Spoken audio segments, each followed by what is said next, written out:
Shalom semuanya yang diberkati Tuhan, yang dikasihi Tuhan. Saya senang sekali selalu ada di tempat ini karena saya selalu merasakan seperti di rumah sendiri.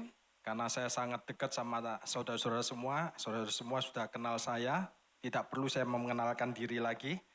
Nah, sebelum Anda mendengarkan firman Tuhan, boleh nggak saya mengajak Anda untuk berkata dengan semangat, dengan keras, suara yang lantang, dengan iman yang teguh. Setuju? Boleh? Ya, oke. Katakan, sekali Yesus. Selamanya Yesus. Sekali Yesus, tetap Yesus. Beri kemuliaan buat Tuhan kita Yesus Kristus. Nah, haleluya. Hari ini kita akan mendengarkan suatu firman yang saya yakin Anda akan sangat diberkati oleh firman Tuhan ini. Mari kita langsung masuk ke firman Tuhan. Judul dari firman hari ini adalah We Are Covenant People. Kita adalah orang-orang perjanjian. Tadi kita sudah menerima tubuh dan darah Tuhan Yesus Kristus. Dan Pak Heru sudah menunjukkan satu ayat firman Tuhan yang sangat-sangat memberkati kita semua. Karena perjanjian yang mengikat kita sama Tuhan sehingga kita bisa memanggil Dia ya Aba, ya Bapa. Anda adalah anak-anak Elohim yang sangat diberkati. Sungguh suatu privilege, suatu kehormatan bagi Anda dan saya disebut anak-anak Elohim. Kita bisa menyebut Sang Pencipta kita dengan ya Aba, ya Bapa. Ya. Oke, langsung ke firman Tuhan hari ini. Saya akan langsung buka, bentar. Kita akan mendengarkan satu tema khotbah ini mulai dari kisah Daud. Kisah Daud menurut saya itu adalah kisah yang sangat menarik. Dari sejak kita anak-anak sekolah minggu kita sudah diajarkan tentang Daud. Nah, saya akan bagikan kepada Anda kisah Daud ini dan bagaimana kasih karunia Tuhan bekerja atau berperan di dalam hidupnya Daud.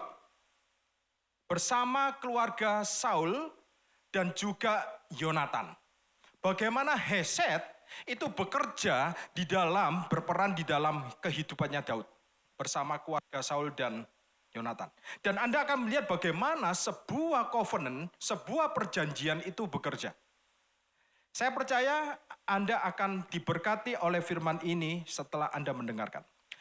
Nah, setelah Daud membunuh raksasa Filistin yang bernama Goliat, lalu Daud mengambil kepala Goliat itu dipenggal, kemudian diambil, dan kita tahu kepalanya pasti berat. Karena tingginya Goliat itu hampir 3 meter. Dan dia ketika mengambil kepala Goliat itu, dia mendatangi Raja Saul. Nah, ketika itu, Yonatan anak Saul ada di sana. Melihat Daud. Dan Alkitab katakan, Tuhan memadukan jiwanya. Tuhan memadukan jiwanya Daud dan jiwa Yonatan. Nah, kita buka 1 Samuel 18 ayat 1. Ketika Daud habis berbicara dengan Saul, berpadulah jiwa Yonatan dengan jiwa Daud. Berpadulah ini menggunakan kata di dalam bahasa Ibraninya hasar. Hasar itu tutai, diikat, mengikat, ya. Mengikat menjadi satu. Jiwa Yonatan dengan jiwa Daud. Dan Yonatan mengasihi dia seperti jiwanya sendiri. Sebab itu di ayat selanjutnya dikatakan, di 1 Samuel pasal 18 ayat yang ketiga, Yonatan mengikat perjanjian dengan Daud. Karena ia mengasihi dia seperti dirinya sendiri. Jadi Yonatan sangat mengasihi Daud seperti dirinya mengasihi dirinya sendiri. Nah, kemudian ayat yang keempat. Yonatan menanggalkan jubah yang dipakainya. Dan memberikannya kepada siapa? Daud. Artinya di sini posisi saya sekarang menjadi posisi Anda. Juga baju perangnya, sampai pedangnya, panahnya, dan pinggangnya. Kita semua tahu bahwa Yesus di atas kayu salib, Tuhan kita benar-benar telanjang. Itu adalah sebuah gambaran di mana Dia mengambil ketelanjangan kita. Supaya Anda dan saya hari ini di pandangan Tuhan, Anda menggunakan jubah kebenarannya. Yang setuju katakan amin. Ya, supaya kita bisa mengenakan jubah kebenarannya. Kita semua telah ditebus dari aib dosa. Yang percaya, yang ditebus oleh Yesus untuk Dia menebus, mengambil aib dosa kita. Katakan amin. Amin. Semua aib kita sudah dibayar lunas. Yesus sudah menebus Anda dan saya dari aib. Dan itu bukan gratis yang seperti Pak Heru tadi ngomong. Itu dibayar dengan darahnya. Setelah Daud mengalahkan Goliat, orang Israel langsung mengejar musuhnya. Dan ada perayaan besar-besaran waktu itu. Ketika Daud mengalahkan Goliat. Nah, ketika Saul kembali ke istananya, dikatakan para perempuan-perempuan merayakan dengan mulai menyanyi. Kita lihat 1:18 ayat 6. Tetapi pada waktu mereka pulang, ketika Daud kembali sesudah mengalahkan orang Filistin itu, keluarlah orang-orang perempuan dari segala kota Israel menyongsong Raja Saul sambil menyanyi dan menari-nari dengan memukul rebana dan bersukaria dan dengan membunyikan gerincing. Mereka merayakan suatu kemenangan besar. Sama seperti waktu Piala Dunia. Argentina waktu menang, dia kembali ke negaranya. Berhari-hari merayakan kemenangan menjadi juara yang baru di Piala Dunia yang tahun lalu. Sama seperti ini. Tapi yang terjadi adalah di ayat yang ke-7. Kita lihat. Dan perempuan yang menari-nari itu menyanyi berbalas-balasan. Katanya, Saul mengalahkan beribu-ribu musuh. Tetapi Daud berlaksa-laksa. Dan wajah Saul tiba-tiba berubah, saudara-saudara. Wajah Saul berubah. Ada sesuatu yang muncul di hatinya Saul. Apa itu? Cemburu. Dia mulai cemburu sama Daud. Wajahnya mulai, Anda bisa membayangkan wajahnya Saul mulai menggerus. Dia alisnya mulai melihat Daud, apa-apaan ini? Melihat orang-orang perempuan mengatakan, aku mengalahkan beribu-ribu, tapi Daud mengalahkan beratus-ratus ribu. Alkitab berkata itu menyebalkan hatinya Saul. Nah, disitulah awal kebencian Saul kepada Daud. Di ayat yang ke-9 dikatakan sejak hari itu, maka Saul selalu apa? Mendengki Daud. Lalu ia menjadi seperti orang gila, saudara-saudara. Tombak itu selalu ada di sampingnya. Orang yang ada di depannya, yang lalu lalang di depannya, dilempar tombak, dikirai Daud. Saking bencinya. Dan dikatakan di Alkitab, Saul memberi kesempatan roh jahat untuk bekerja di dalamnya.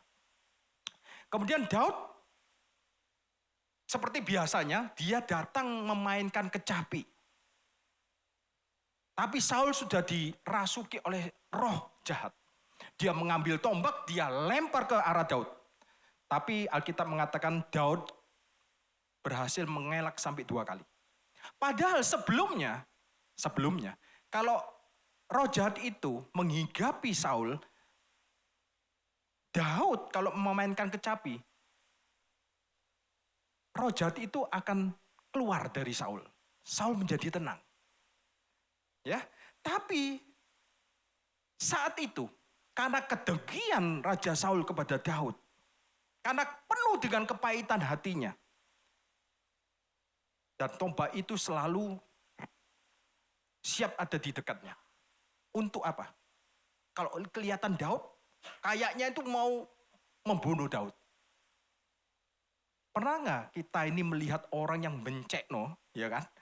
Selalu kelihatan wajahnya, selalu kita ini mau mencelakai dia. Atau setidak-tidaknya mendoakan dia celaka.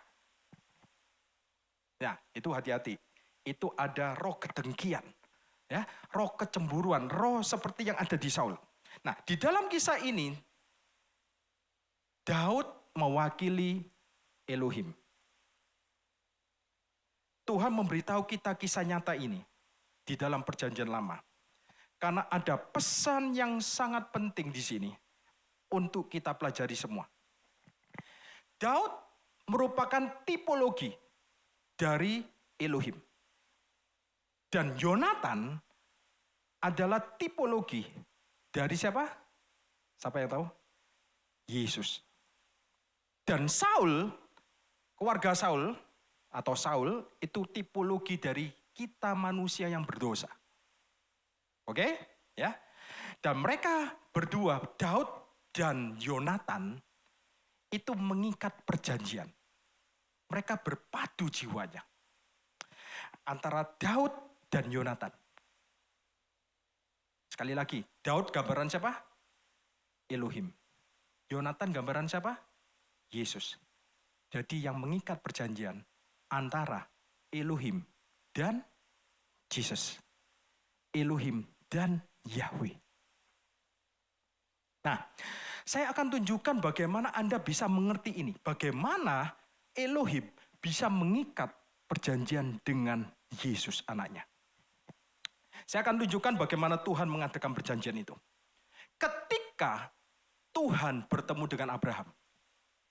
Nah, pada saat Abraham percaya kepada Tuhan, dan Alkitab mengatakan itu diperhitungkan sebagai kebenaran, lalu setelah cerita itu, Tuhan menyuruh Abraham untuk mengambil daging korban.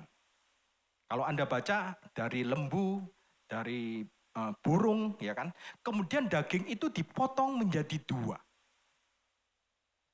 Dipotong menjadi dua.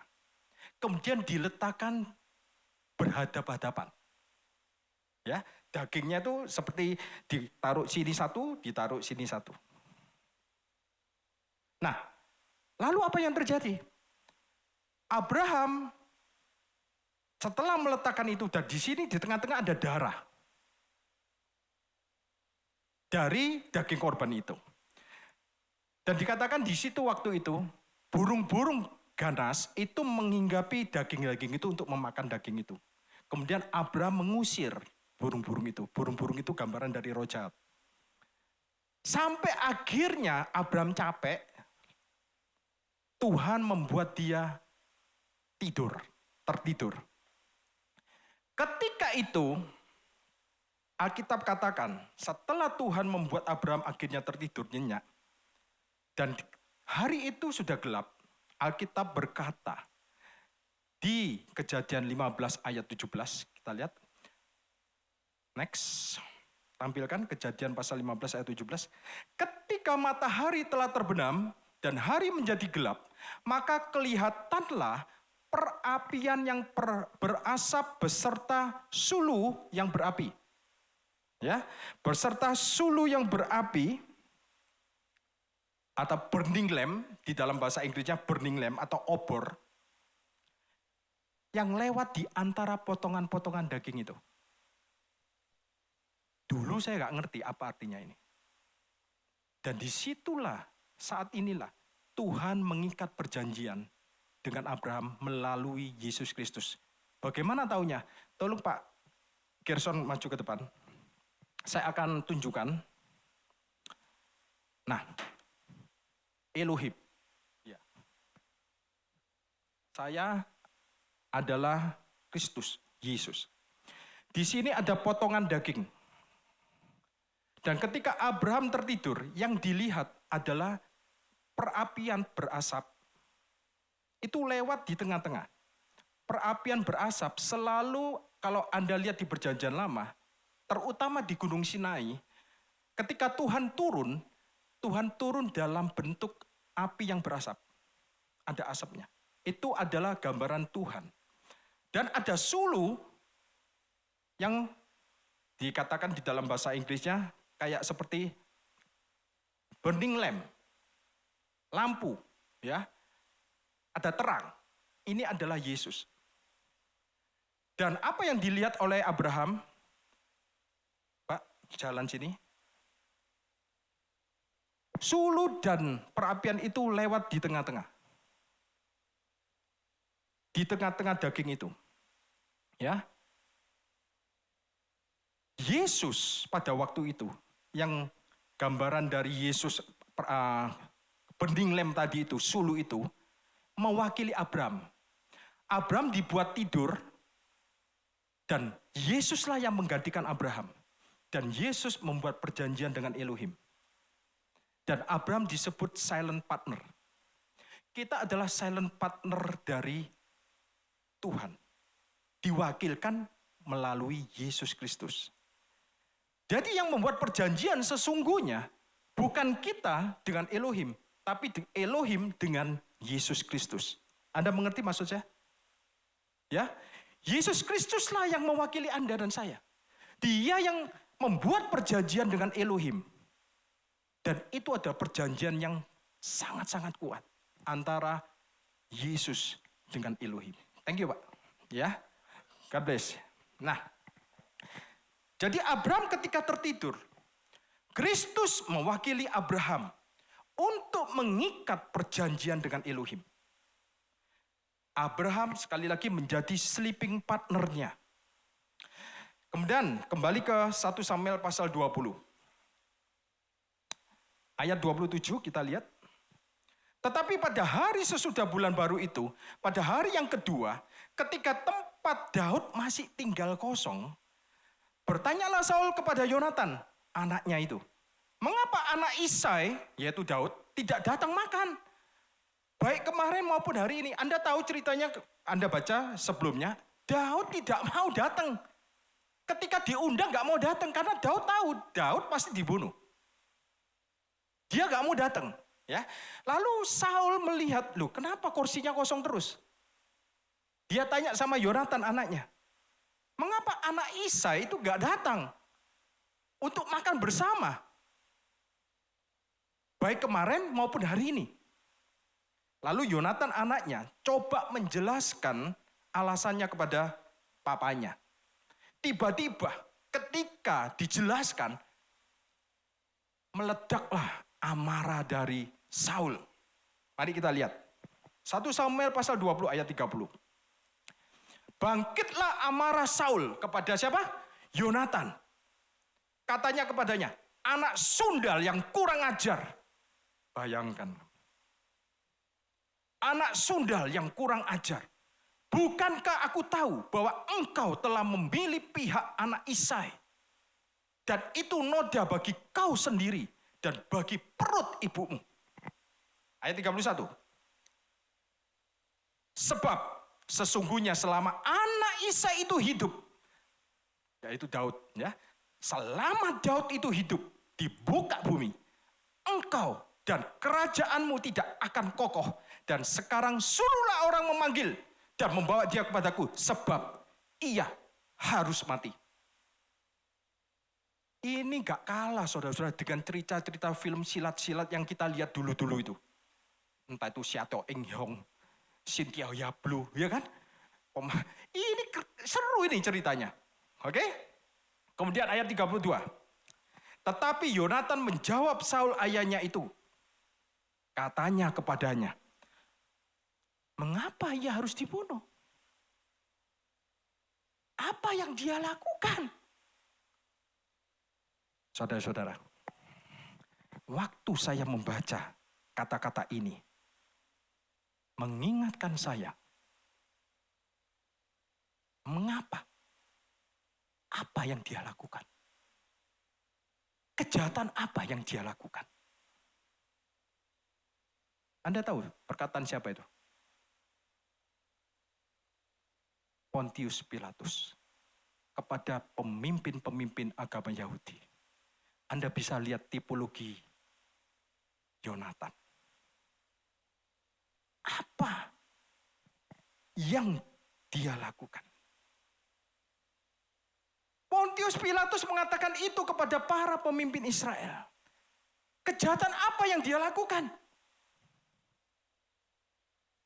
Lalu ayat 33. Lalu Saul melemparkan tombaknya kepada Yonatan untuk membunuhnya. Wah. Maka tahulah Yonatan bahwa ayahnya telah mengambil keputusan untuk menghabisi Daud. Untuk membunuh Daud. Ada kata-kata pada hari yang kedua.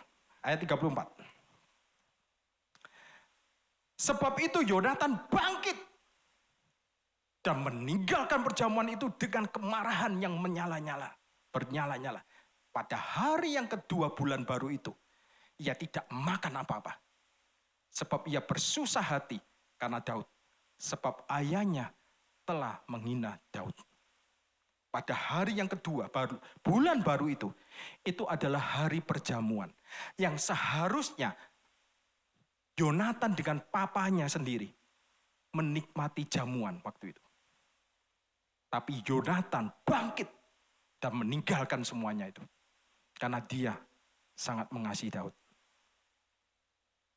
Karena papanya menghina Daud. Menghina saudara seperjanjiannya. Dia menolak untuk makan. Dia bangkit. Dia tinggalkan. Ini enggak kalah seru sama drakor, saudara-saudara. Beneran. Anda kalau baca Alkitab, jangan hanya dibaca terus Anda imajinasikan. Baca terus imajinasikan. Kayak film gitu loh. Kayak nonton film James Bond gitu ya. Atau film apa gitu ya. Supaya Anda bisa merasakan bagaimana hancurnya hati Yonatan. Dan waktu itu Daud sembunyi di balik batu. Dekat hutan. Esok paginya, Yonatan mengajak bujangnya atau budaknya yang tidak tahu apa-apa. Dan dia membawa 3 anak panah. Dia masuk ke hutan. Lalu ia melepaskan, ini bukan pemanah burung Raja Wali ya, melepaskan 3 anak panahnya jauh-jauh. Lalu dia ngomong, larilah, larilah. Budaknya itu mengira Yonatan ngomong sama dia. Ya. Cepat, larilah, jangan berdiri saja. Budaknya langsung lari mengambil panah itu. Padahal pesan itu ditujukan untuk Daud. Anda bisa bayangkan, nah ini lagi imajinasikan. Bagaimana Yonatan meneteskan air matanya. Karena itu sebenarnya pesan untuk Daud, saudara. Saya percaya ada air mata yang turun dari Yonatan. Dan Yonatan sangat ingin bertemu dengan Daud. Terakhir kalinya. Dan inilah yang dikatakan Yonatan kepada Daud. Setelah itu. Ya, setelah budaknya mengambil panah itu, kemudian disuruhlah kembali ke kota oleh Yonatan. Lalu keluarlah Daud dari persembunyian. Dan ini yang dikatakan 1 Samuel 20 ayat 42. Kemudian berkatalah Yonatan kepada Daud, pergilah dengan selamat. Bukankah kita berdua telah bersumpah demi nama Tuhan Yahweh. Demikian Tuhan akan ada di antara aku dan engkau, serta antara keturunanku dan keturunanmu. Sampai kapan? Sampai selama-lamanya. Luar biasa. Ini yang dikatakan Yonatan. Ya, Tuhan akan ada di antara aku dan engkau. Dan juga di antara keturunanku dan keturunanmu sampai selama-lamanya. Wow, Tuhan ada di antara keturunanmu dan keturunanku sampai selama-lamanya. Dengan kata lain, keturunan mereka menerima manfaat dari sebuah perjanjian.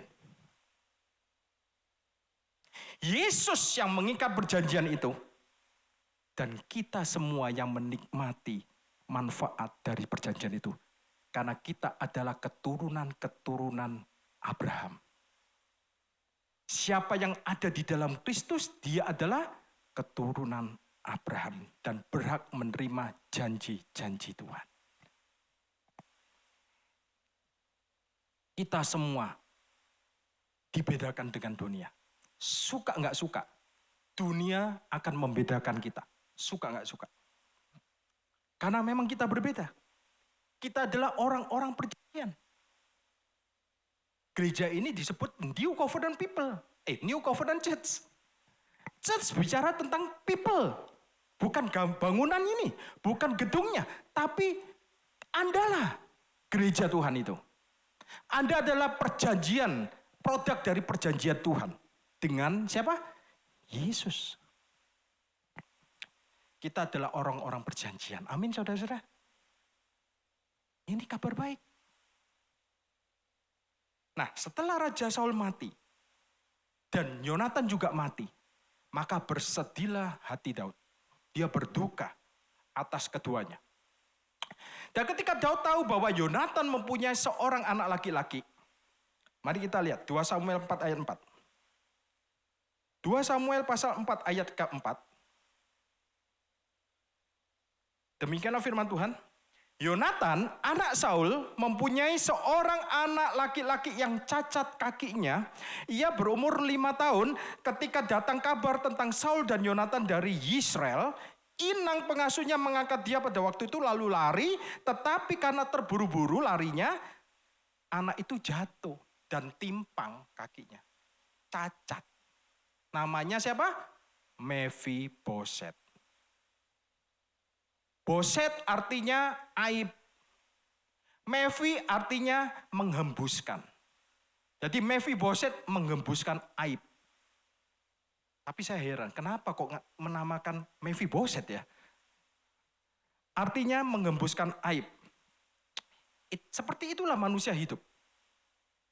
Menghembuskan aib. Mereka membanggakan aibnya sendiri. Padahal mereka nothing without Jesus. Ya, mereka selalu membanggakan perbuatan baik mereka. Selalu membanggakan ketaatan mereka. Mereka merasa bahwa mereka bisa menjadi benar. Mereka bisa menjadi kudus dengan usaha mereka. Mereka membanggakan itu. Nah, saat Daud menduduki tahta, suatu hari ia melihat bekas sayatan di pergelangan tangannya. Dia mengingat perjanjiannya dengan Yonatan. Nah, inilah yang Daud katakan di 2 Samuel 9 ayat 1.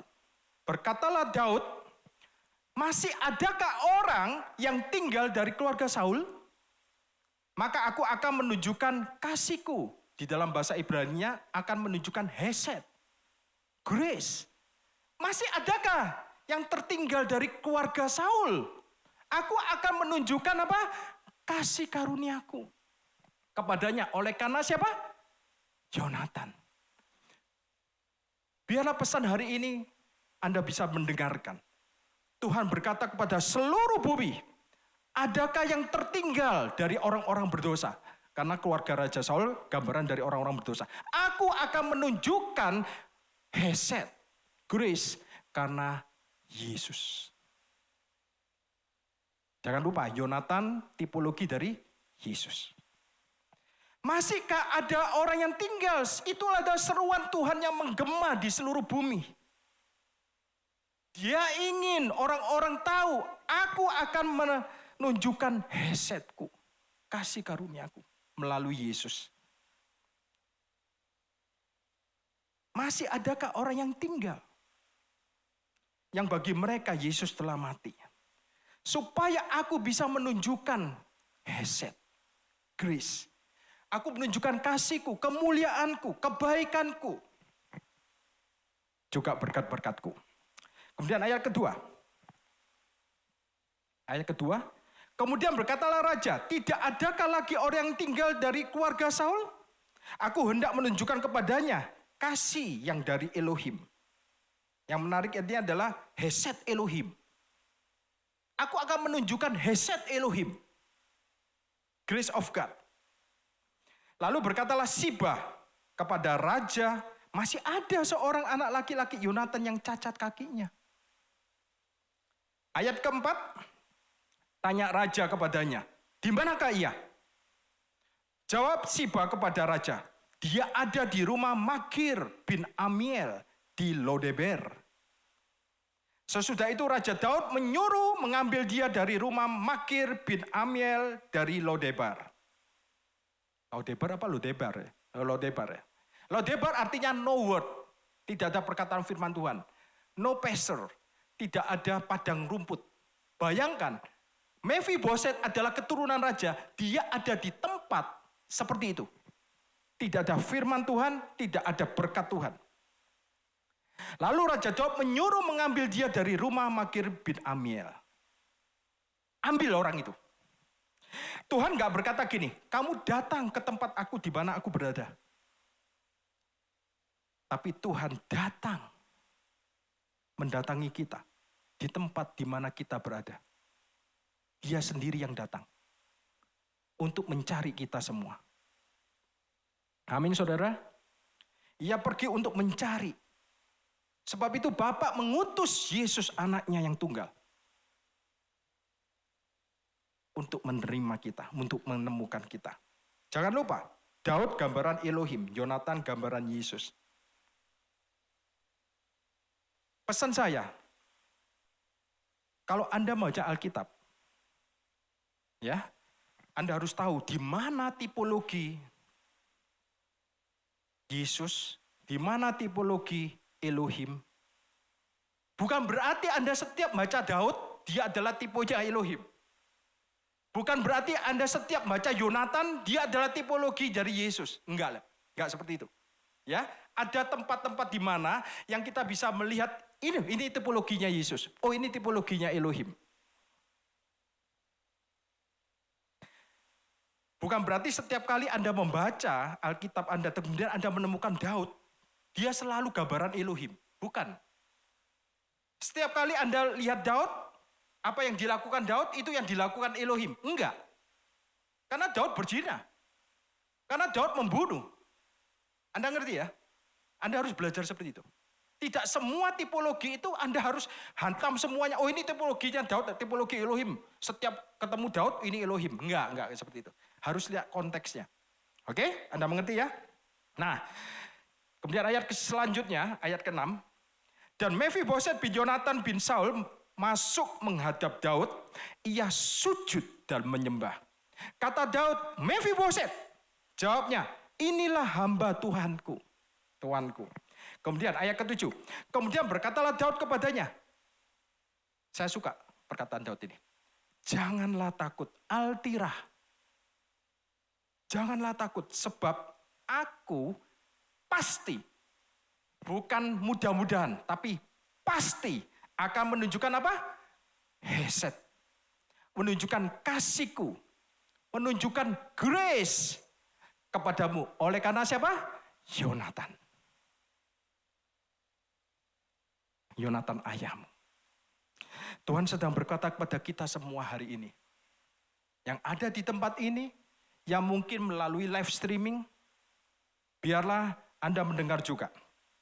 Aku pasti akan menunjukkan kasih karuniaku di dalam situasimu. Aku akan pasti menunjukkan kasih karuniaku di dalam setiap pencobaanmu. Aku pasti akan menunjukkan kasih karuniaku di dalam pergumulan kesehatanmu. Biarlah kabar baik ini menjadi pengharapan bagi kita semua. Yang setuju katakan amin. Situasi apapun yang kita sedang Anda hadapi, Tuhan sedang berkata, aku pasti akan menunjukkan, akan mendemonstrasikan kasihku. Terima kasih Tuhan. Beri kemuliaan buat Tuhan. Lalu, dan aku akan mengembalikan kepadamu, merestorasi segala ladang Saul nenekmu. Dan engkau akan tetap makan sehidangan dengan aku. Wow, luar biasa.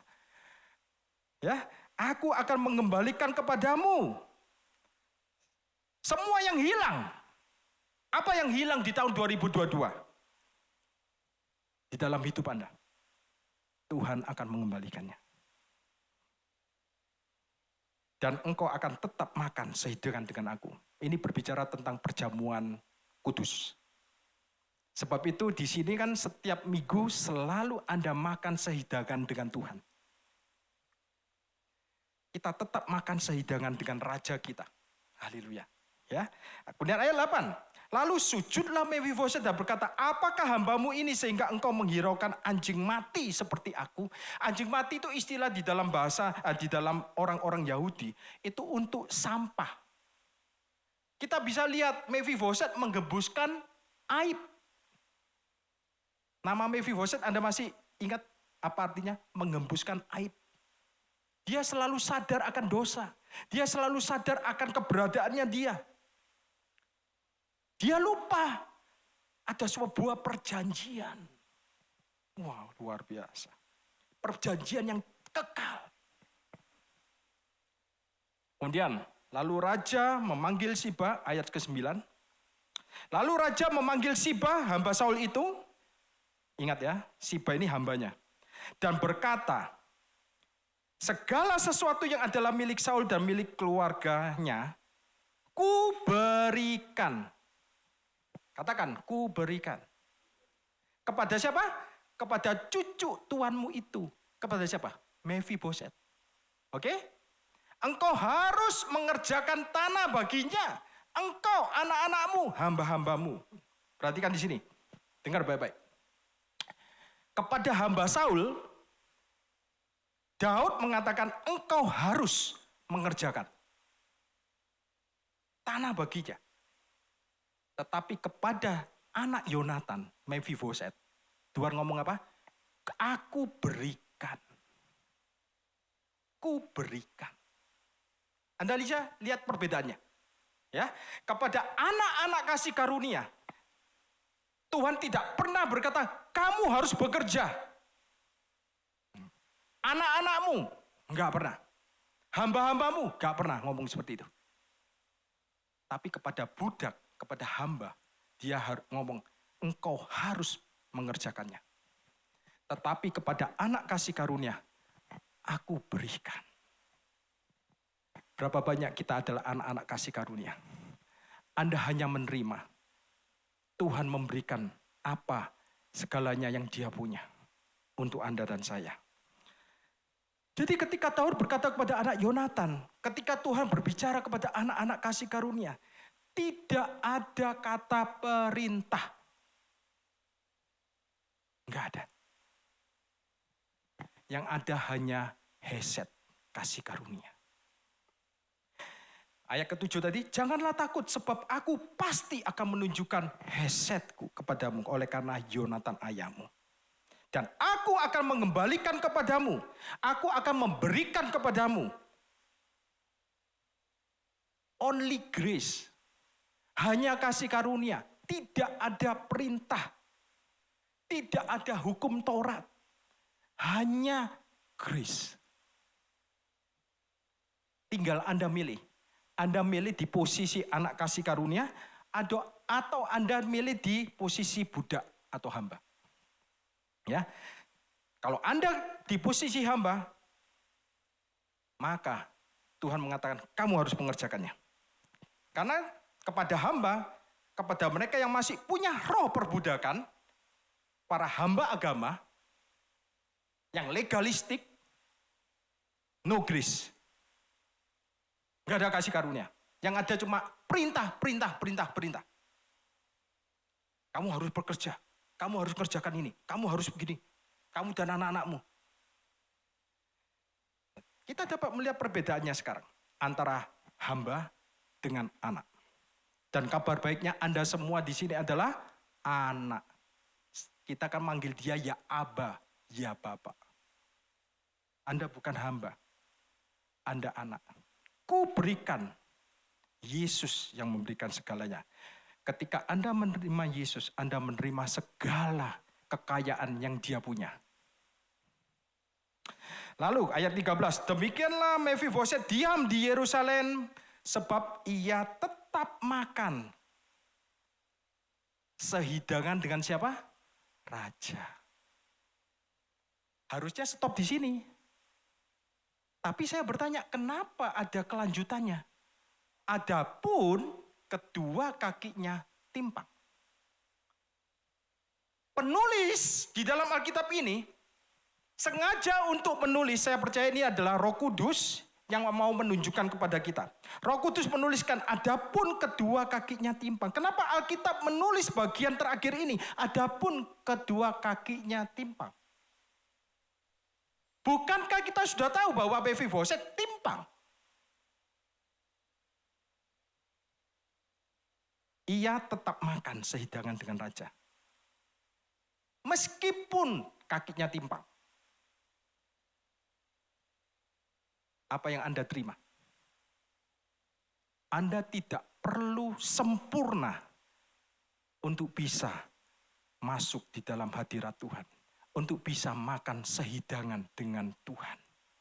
Anda gak perlu sempurna. Tuhan tahu kok kelemahan kita. Amin. Ya.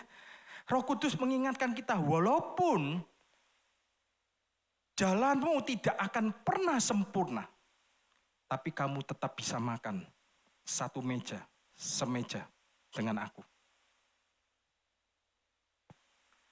Semeja dengan Tuhan dan Raja kita yang sangat mengasihi kita.